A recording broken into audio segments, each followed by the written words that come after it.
İnsanları gərək tanıyasan. Tanıyasan ki, onlardan zərbə almayasan. Məsələn, bir nəfər bilirsən ki, yalancıdır, söz deyəndə çox ürəyivə almırsan onun sözünü. Ki, bu elə yalan danışır. Onun yalanları səni azdırmır.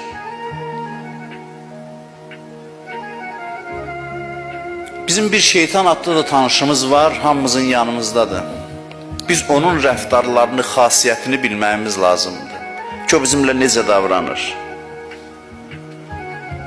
O qədər tanımalıyıq ki, o danışmağa başlayanda, o da danışanda səs eşitmirik. İçərdən elə bilirik, biz danışırıq, biz fikirləşirik, amma o danışır.